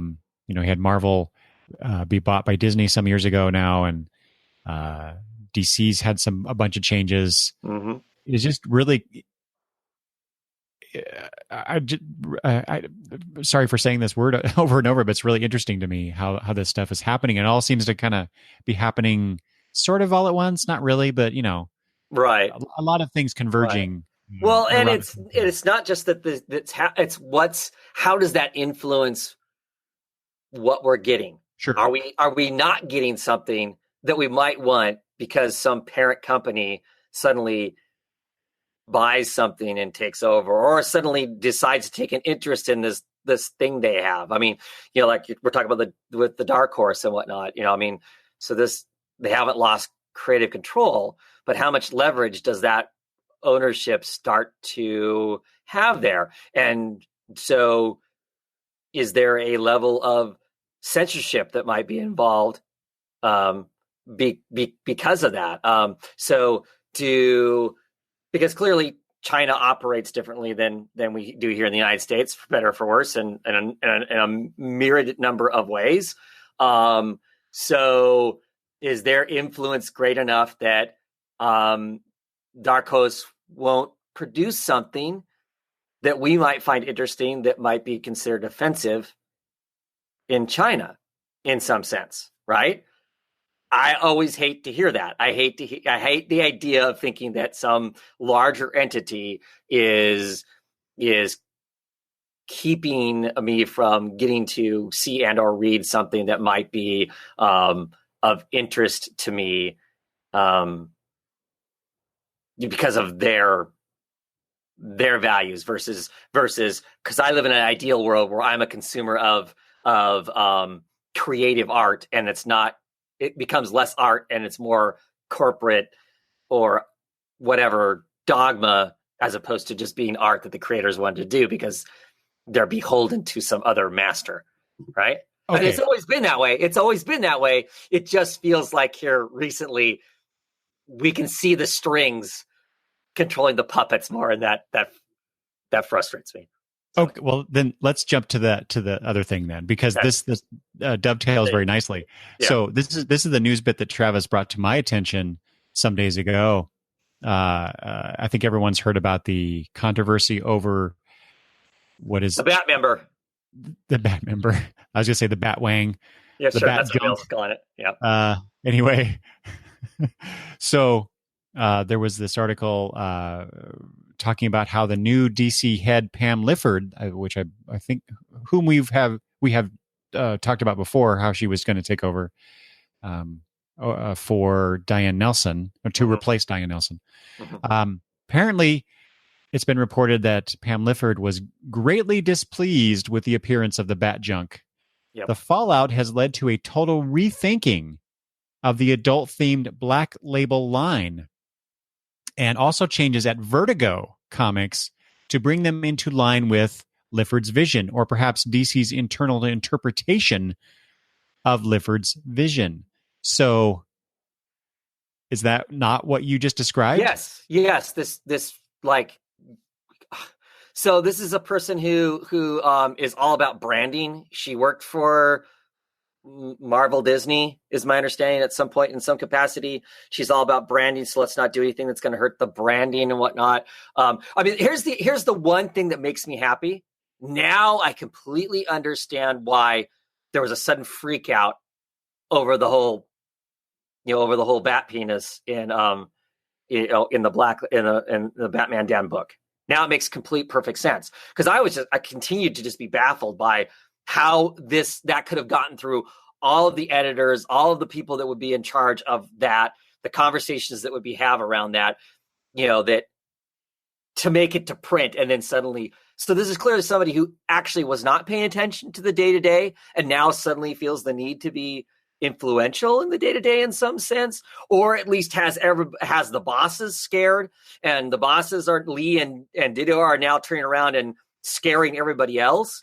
The fact that it's going to influence Vertigo books infuriates me to no end, because there's no branding on the Vertigo books. The Vertigo books are these, especially once they pulled all of the DC proper characters out of the Vertigo books, that's a line of books that's always been just this kind of wide open, creative, whatever they're going to do. And if that becomes popular and they can sell it to somebody as a TV or a movie, thing later on, yay, all the more money that goes in their coffers.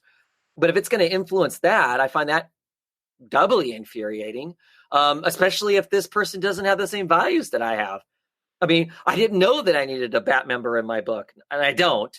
But I'm not freaked out about it being there either. Yeah.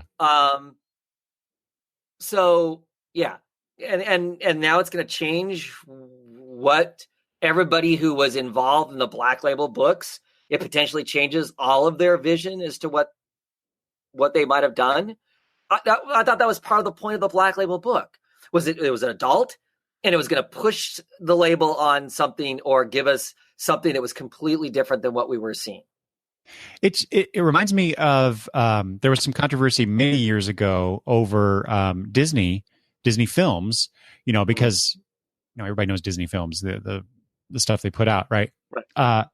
But Disney as a company, as a film company, also produced films that were more mature. I'm not talking like R-rated stuff, obviously, but I think wasn't Touchstone a Disney imprint film company? I believe so. And they would put out films that were, I believe, some were rated R, but they were geared more towards an adult audience.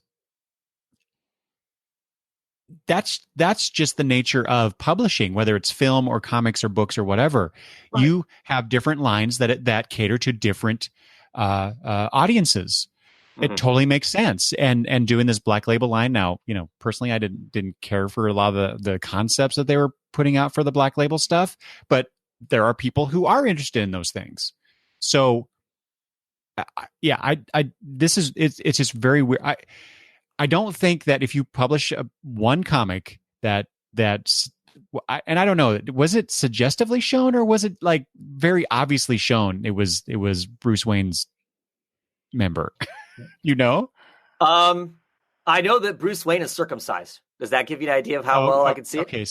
Okay. Anyway, just so you know,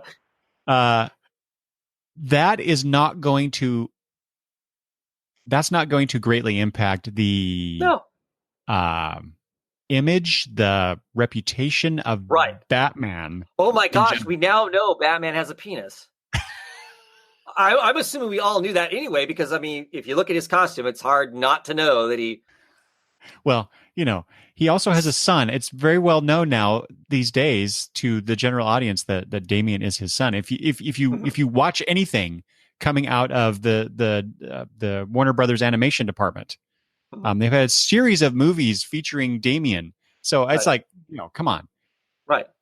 And like I said, in the book, it is not shown in any way that is remotely sexual. It's not like, he is doing anything with it. It's just what's between his legs. Literally, that's how it is in the comic.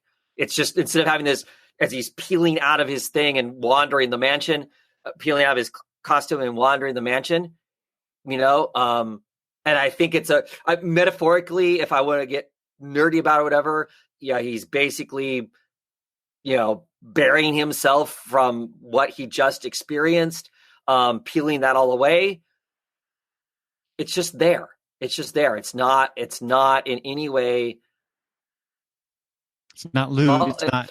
It's not. No, it's a naked body. Yeah. Kind of a thing. It's it's just, to me, it's ridiculous. It's such a ridiculous thing to be hung up on and whatnot. And yes, it made outside of comic book news. It titillated some people because, of course, we in Western society, especially in America, are hung up with all that kind of stuff so much that, of course, yes, you're going to have a few stand-up comedians that, with their talk shows at the end of the night, comment about it. But both of those, Seth Meyers and Colbert, they're comic book fans. They themselves are actual comic book fans. So it falls within their world to be, oh my gosh, this happened, kind of a thing, for it to be a conversation. So I think people got excited over it in a way that they shouldn't have.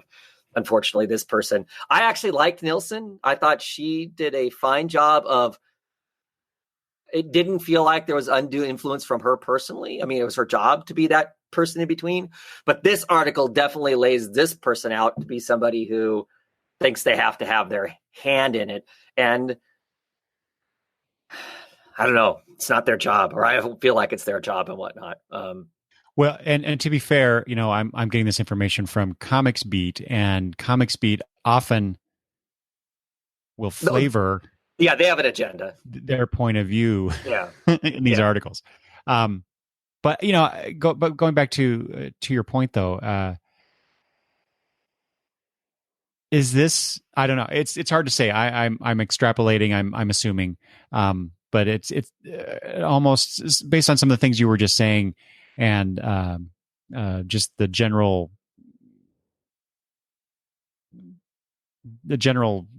established facts that we have here. I don't know. It is.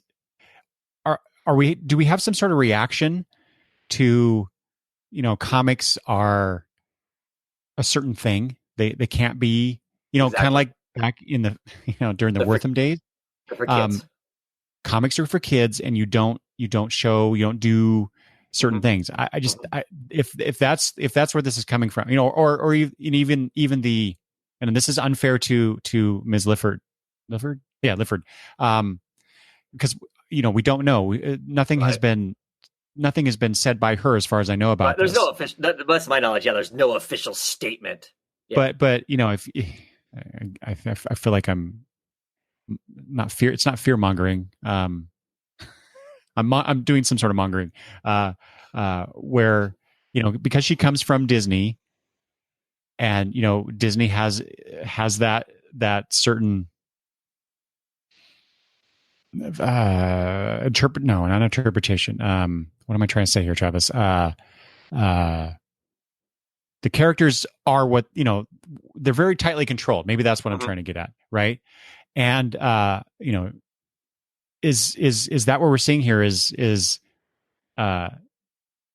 these her vision of DC Comics characters should be tightly controlled like Disney's, to the point where we get homogenized comic Exactly. books. That's just, to me, it's like, I want to see something different, and I want to see something interesting, as opposed to the same thing all the time. Now, I don't know. I'm not always interested in what somebody decides to do that's different.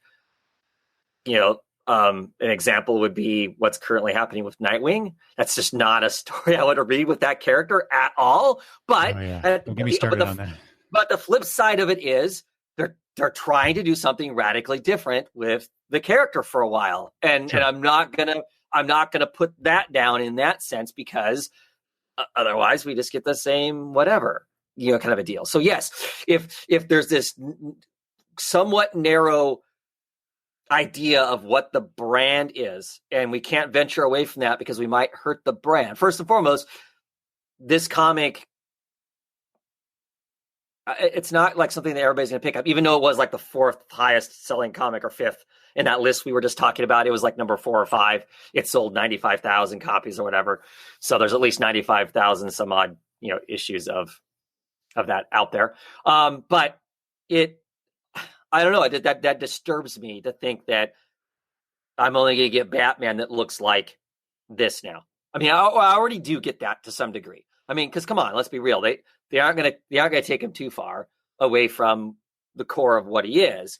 But this is a completely different label that's about, let's do something different. It's a small thing. This small thing is not going to fundamentally change what the populace that makes all the money on Batman, the people who don't even read comics, that's where the real money for Batman is coming from. It's not going to change them. It's not going to change their thoughts on who or what Batman is by any means. What happened in that comic, is it going to change that? And then, like I said, further, when they kind of imply the whole Vertigo thing, that infuriates me, because it's like, that's what that imprint is about. It's always been, once it got established as being called Vertigo, as opposed to just being these weird titles that we first started reading before they labeled it Vertigo, it was kind of trying to do something punchy and different. I guess I'm disturbed by the idea of a non-comic book, non-storytelling person potentially having that kind of power over the people who are actually the creating force. It frustrates me that Dan Didio has as much controlling influence as he does over DC, than to have somebody that's even further removed. Well, then you probably wouldn't have liked if you'd been aware of this back then, but Jeanette Kahn came into DC Comics back in the 70s, late 70s. Mm-hmm. And she wasn't from comic books. She was from, I think, magazine publishing or something like that. And this is many years later now. We can look back on this, right? But she seemed to have had a positive net effect on DC Comics as a whole. So, I mean, we obviously have the potential for that here. So I look forward to us doing this 5 years from now, or whatever, so we can have a conversation about the positive or not influence of sure of editing the Batwang. So, well, so I guess I should have. This was bad on me for not. I should have given the quotes from, because all we have are information from Didio and Lee about this right now. Mm-hmm. At least as far as I found. Didio said she is passionate about Pam Lifford. She is passionate about understanding about the characters and making sure that we expand the awareness of them. Because of that, we want to make sure that the tonality, the voice of our books have a sensibility that seems to match what people's expectations are. Yeah, so, right. They're never going to move outside of these cookie cutter molds, then, if that's the case. Or they better talk to me about my expectations. That's all I got to say, right? Yeah. So that's, like I said, I should have mentioned that first, and then, because it matched up exactly with what you're saying. He continues, though, which is something we should be doing anyway in our comics.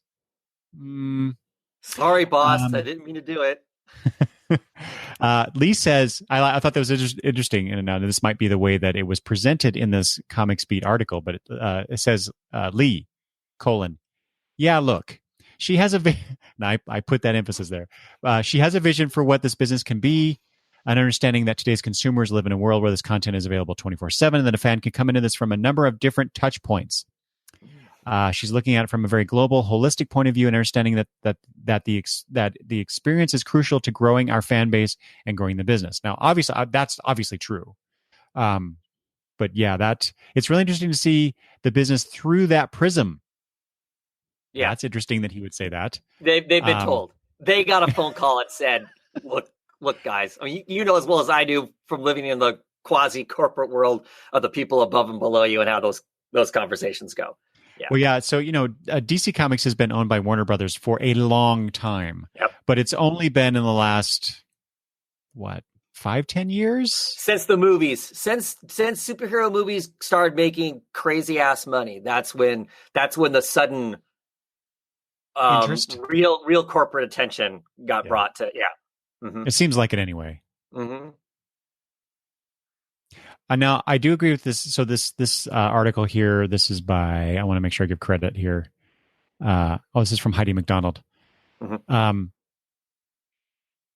She says in the article, Disney definitely had a lock on marketing image that WB struggled with. And she's saying this because she worked with both Disney and WB's consuming product departments years ago. So I mean that's why I was keying off of as far as the homogenization thing. Mm-hmm. It's yes, WB has struggled with it because Warner Brothers hasn't paid much attention to DC Comics until just recently. Right. So I don't know. It's a very interesting situation, and the impact of this is not yet known. We may not know this for a while what this really means, but it certainly has at least we two fans a little concerned about the possible direction that this may go. We know there's no more Batwang. We know that for sure. Well, it certainly undercuts. They've in pop culture parlance, Travis, they've swept the leg out of the Black Label line for sure. So yeah, what was in the pipeline that they will now retool or even just cancel it. Yeah. Will Black Label be something that will quietly go away after they published the things that they have already done and have commitments for? Mm-hmm. I don't know. And then what does that mean for the future? Will these creators be less inclined to push the boundaries and produce some potentially interesting stories? Right. Because they've been slapped on the wrist so far. Or, this could be a really good thing creatively going forward. It's possible. Come on. Thank you for that. Doom. Doom and gloom. There you go. All right. Well, let's move on to something a little more positive, maybe, from our point of view. I don't know. This is from Image Comics. This is something that is I have supported for a long time. In fact, if you go to longboxreview.com and there is the Hero Initiative tab I have on the page. If you click on that, it has to do with this to some degree. But Image Comics has teamed up with the Hero Initiative nonprofit for a line of variants to support comic book creators in medical and financial need. And it says the sales of these variants, 100% of the proceeds raised by these Hero Initiative variant covers will go towards supporting the Hero Initiative. I bring this up now because the final order cutoff dates are in November, with issues being on the stands in December. So November 12th, 19th, and 26th for those issues. There's a lot of different things if you look this up. The Last Siege, Wicked and Divine number 40. It's a book that I get. Blackbird number 3, Unnatural 5. Did you mention that book, or am I confusing something else that you said earlier? Not me. Self-Made number 1, The Freeze number 1, Dead Rabbit number 3. So those are the first set of books that have the final order cutoff date of November 12th. And a bunch more for the next couple weeks. Like I said, I try to donate to Hero Initiative every year. Besides also buying the Hero Initiative books that they're usually anthologies that some publisher puts out. One year it was Image, another year it was somebody else. I forget now. Anyway, it goes around. They go around, and different publishers support the Hero Initiative in that way. So I always buy those Hero Initiative anthologies. But here's another way to provide some financial assistance to those creators who need that help. those creators who produce these comics that we all love. Mhm. And here's your chance as a fan, as a reader, to support them in their time of need. So I'd want to highlight that. I always think it's a really cool thing that Hero Initiative does, and we should do our part as well. Yep. Did you look into these, Travis? These books? Are you going to get these variants? I think I ordered some. Yeah. Did you order them because you knew they were Hero Initiative, or you order them because you like the variant? No, I ordered them because of. I ordered them because of that. Most it doesn't matter either way, but most books I tend to stick with the regular cover. Me too. On most stuff, so I don't. So if I buy a variant, generally it's typically extra, and in this case, that's what that was. That was as well. So like the Wicked and Divine, for instance, I picked the standard Jamie McKelvey cover. That's what I always get. In this case, I bought a second one. Oh, cool! Just as a way to drop more money in the coffers. Yeah, and I'm going to do the same thing for Wicked and Divine. I don't get a lot of these other books though right now in monthly floppies. Mm-hmm. So yeah, there's no other one on here that I think I'm scanning these right now that I get. I get Dead Rabbit, but I can't remember if I ordered that or not. Well, it's not too late. You still can. Right. Anyway, there was that. Next up here, I'm going to skip the that one bit, Travis. That's next here. Let's talk about. We talked about Vertigo. Just mentioned it earlier. And you're a huge Doom Patrol fan. If people have paid attention, anytime we talk about Doom Patrol, Travis is a huge fan. And oh gosh, I've forgotten the name of the imprint now. Gerard Way's imprint. Oh, Young Animals. Oh, Young Animal. Thank you. Mm-hmm. So, Young Animal, a little over a year ago now, more than a year ago. Mm-hmm. Got started, and things.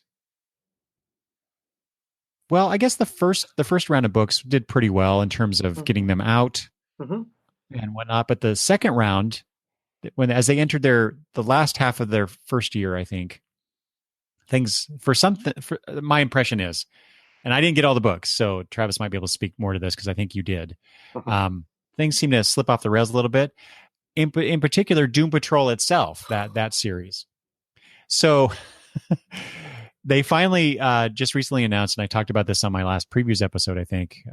They finally announced solicited the 12th issue of that book.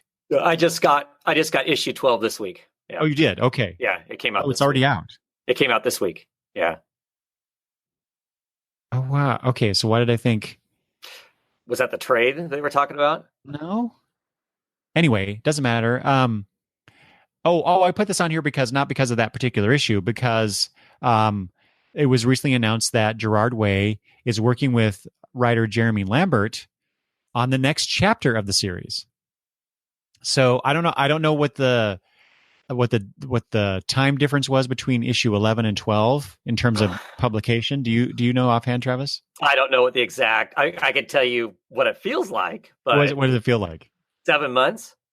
Yeah, at least. Wow. So yeah, we get issue 12. And the other funny thing about this particular news bit was issue 12 obviously just came out, as you said.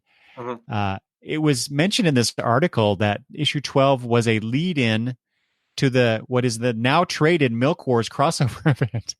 Right.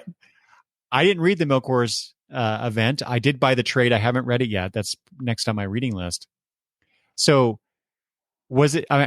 You read the Milk Wars thing, right? As yes. It was being published. Was the lead-in necessary? Was it? Were you confused? What Can you talk about that a little bit? Was it necessary? Clearly not. I enjoyed the Milk Wars thing. This story, I haven't read it. Like I said, I got it this week. I just opened the package up this morning with the comics actually in it, so I haven't read it yet. this is kind of a side story of a character, so I don't know exactly how this leads into the Milk Wars. Other than, this should have been the stuff that happened before the Milk Wars, and the Milk Wars is, like you said, it's already out.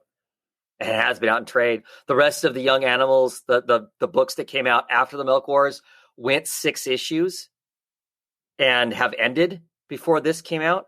Just that's like, so you start putting the numbers together. That's how far back issue number 11 was before 12, and issue number 11 was delayed dramatically, as was issue number 10. Just to give you an idea, the last 3 issues horrifically late. Good story, disruptively late. I mean, as far as if there was anything entertaining in there, I have since forgotten about it, kind of a thing. So I don't know. I just had people asking me today, was this a good run of Doom Patrol or whatnot? And as more time goes on, I'm less inclined to say yes. There are elements I really enjoy. There are characters I really enjoy. Was this a good story, or was it a good Doom Patrol story? I don't know. Not super excited by it. Yeah. Like I said, elements I like, but I'm going to read this. I don't care, though. That's where I'm at with it right now. It being Doom Patrol, which I own a copy of everything that has Doom Patrol in it, and I am about reading this issue. Okay. What about the return of Doom Patrol under Way and Lambert? Well, I'm not excited about it being underway unless he's just throwing out ideas and somebody else is actually doing the work, because otherwise it's just going to be more of what we're getting now, which is massively delayed. Whatever. And I like to say, give the creator the time they need to put out the book they want to put out. But I think there's ways to do that without giving us delays without good reasons for there being delays. Make the delays in between arcs, like all these other companies do with their books. The creators get creative breaks or whatever, like Image does or whoever. They can do that at DC too, but don't make it just randomly wherever. To the best of my knowledge, these delays weren't because someone had become deathly ill or whatever. I mean, because Way was producing a Netflix Umbrella Academy show and is putting out Umbrella Academy. So it's not like the dude, was not able to work. Nick Derringen, who's the artist for most of the book, who did not do most of the art on issue number 12, is doing other work for DC. And I think that's because he's under contract with DC and he wants to get paid. So he's working where work's available, because I'm assuming this script wasn't available for him to work on. So that all frustrates me. I'm always excited for Doom Patrol. I'm curious to see what's next. I hope they get back to something closer to a core Doom Patrol book, as opposed to we're going to go the route of Morrison, but forget that there was that the stuff was based on something. Because that's what currently in my brain, the current run of Doom Patrol feels like. They've got window dressing characters, Robot Man and Negative Man, and of course they use Jane and some of that stuff, but it doesn't feel, it's heavily based on new characters, which I guess is okay, but it feels less like a Doom Patrol book and more like a let's just have some fun doing weird stuff. And I know a lot of people want to say that's what Grant Morrison stuff was also, but it wasn't. So, I don't know. I'll get it. And we'll see what it is. At this point right now, I'm not a very enthusiastic fan by it, though. So going back to what you said about Green Arrow, where you're now, you've matured as a comic reader. Apparently that doesn't apply to Doom Patrol, or will it? I don't know. It might. I mean, just to be. I mean, I have been buying this latest run of Doom Patrol, and I have not just been buying a copy. I have been buying 2. I have been buying every variant cover. So when issue number 1 came out and there were like 6 variant covers, I bought every single one. Because it's one of the things I'm collecting as opposed to just being a reader. It is something I truly am collecting. I do consider myself a comic book reader more than a collector, but it is something I'm collecting. So there is that. But yeah, It's close. It's close to me going, no, I'm done, knowing full well that at some point I'll be able to find most of it in a bargain bin someplace else. Yeah, I was gonna say you can easily catch up if you decide you want to. Right. Yeah. Well, I don't know if easily, because it's not like I can just pop into the local comic book store and buy back issues. Well, true. But there are resources for you to take advantage of to accomplish that if you want to. I can eBay them or something, yeah, or whatever. But yeah. So yeah. And like I said, I'm going to go back. I'm going to read this issue 12, and then I'm probably going to go back and read all the issues together to re-familiarize myself with the whole thing and to have a real opinion. I liked it to start out with. I was really excited about it. There were great elements. There still are great elements in it. Even the new characters that are introduced, I like. But I'm just not 100% sure if a lot of my sour grapes is just the massive delay in these last few issues of it. Just makes it, and like I said, and with the creators producing other work at a normal rate, it makes me feel like they went, no, that this became not important, and it's important to me as a fan. So I'm kind of insulted by the run because of that, I guess.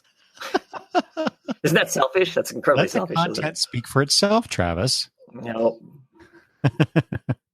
Hard to do as a monthly reader. Yeah, it's. I understand the struggle. Yeah. All right. We're at the end here. One more thing I wanted to point out. This bit of information technically came out in November, but seeing as how we are recording in November, and this event runs through the end of November, we won't be able to talk about it again for November news. And it is something like the Hero Initiative thing that Image Comics is doing with the variant covers. But instead of supporting comic creators, this is supporting our troops.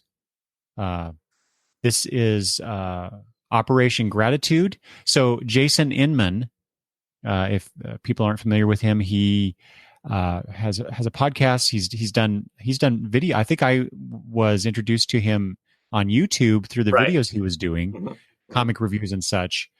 He's recently become a comic book creator himself through the book Jupiter Jet, and he's working on some other things. But he's also it was, at least, I don't know if he still is, one of the faces of DC Comics. Yeah, social media faces. Mm-hmm. Yeah. Won that contest. Right, exactly. He was just a guy like me and you. And yep. Except he's much way more polished about about this stuff. He seems to be a really good guy. I've interacted with him online and stuff. But anyway, so Operation Gratitude. So from November 1st through the end of the month, November 30th, Jason Inman is looking to collect at least 15,000 comics for Operation Gratitude to send to service members to read in their care packages through the holidays and into the new year. So you can do that. You can donate these books and other things as well. The comics can be from any company or genre and can include graphic novels and trade paperbacks, that's really good. I have pulled a bunch of stuff off my shelves, pulled some comics out of my boxes, and I've been trying to figure out what to do with them. I don't really want to sell them because they're not going to fetch much anyway. I was thinking about donating at least the trades and graphic novels to my local library, but until I read this article, I totally forgot about this initiative, and so this is perfect timing. And he's been doing this for years, right? I mean, this is not a new thing. He's been doing this for years. In fact, last year I had culled some of my books out of my boxes and donated last year. So this will be a new thing, like the Hero Initiative for me. I'm gonna start doing this as well every year. But Operation Gratitude, if you go to www.operationgratitude.com, you could find out more information. Just to let you know, every year Operation Gratitude sends more than 250,000 individually addressed care packages to soldiers, sailors, airmen, and Marines deployed overseas. Also to their children left behind, and to new recruits, veterans, first responders, wounded heroes and their caregivers. Each package contains food, hygiene products, entertainment, handmade items, as well as personal letters of support, and now comics. So go to operationgratitude.com. You can find out more information on how to donate your comics to our troops and their families and others associated with them. I just think that's a fantastic thing that Jason has, like you said, Jason's been doing this for years. People should donate. Like I said, I have stuff that I've read. I no longer need it in my house.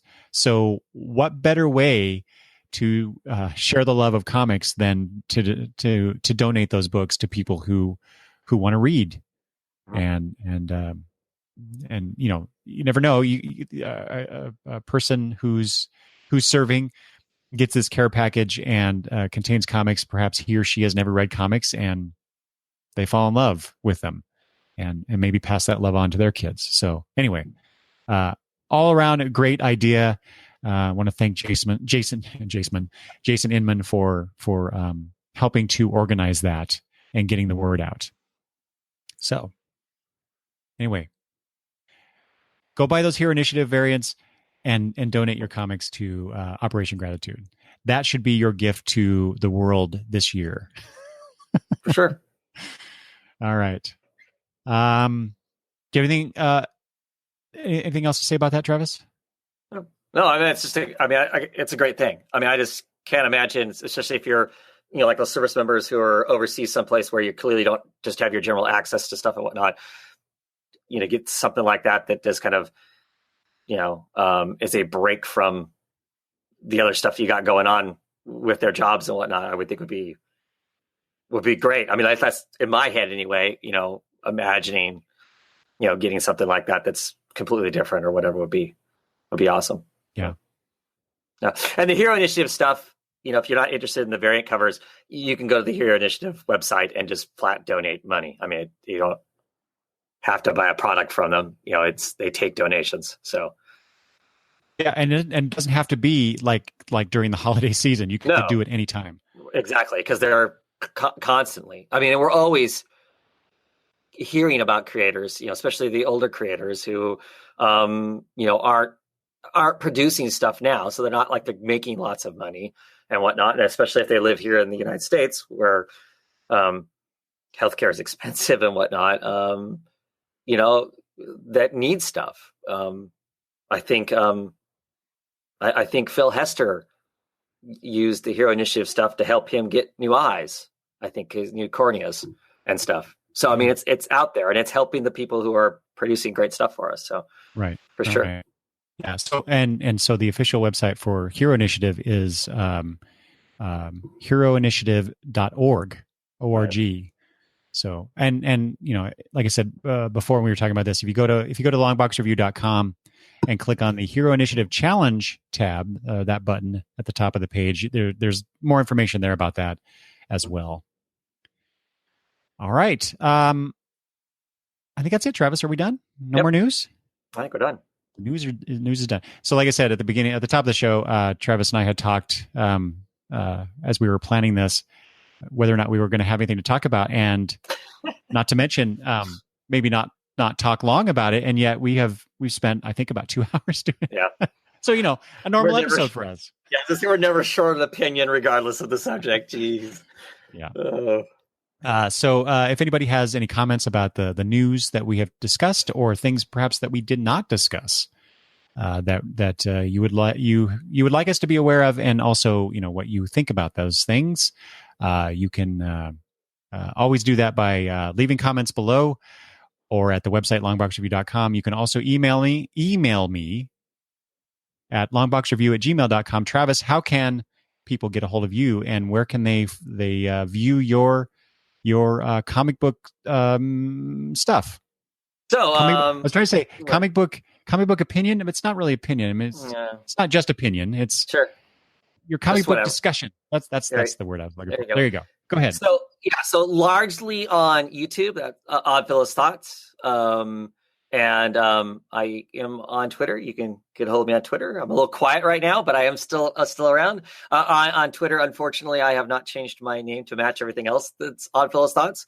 But it is the _ Gaunt _ man. And you can actually email me too at oddfellowsthoughts@gmail.com. So if I'm wrong, if my doom and gloom on the end of creativity at DC Comics because of the corporate overloads, if you have a different perspective, let me know, because I'd love to have somebody be able to talk me off the edge of the building that I'm about ready to go over, because we've now got somebody controlling it all. So yeah. So at what point, Travis, do you decide that things are at a point where DC you're done with DC Comics? Never. Never, but I'll buy them reading them differently. Now, see, because I already read corporate comics understanding that that's what they are, and then they're not going to change to some degree. They're all going to, it's going to stay within, certain whatever. And I expect that, to be honest, from the main titles. I don't expect it to move. I don't expect Batman to go too far from what Batman is on the main book. I don't. But my expectation is if I'm buying something that's outside of that the leash should be off. They should be doing whatever. So, or have a little bit of freedom. I don't know about the leash being off completely. It is corporate comics we are talking about, but no one's reading. We've clearly talked about the conversation that no one's reading them anyway. True. Yeah, so how is it hurting anything? That's anyway. All right. Okay, so get a hold of us in those ways if you'd like, and thanks for watching. For those that have watched the YouTube feed, and for those who are listening here on the podcast feed, thanks for listening. And we will talk news later, Travis. Bye-bye.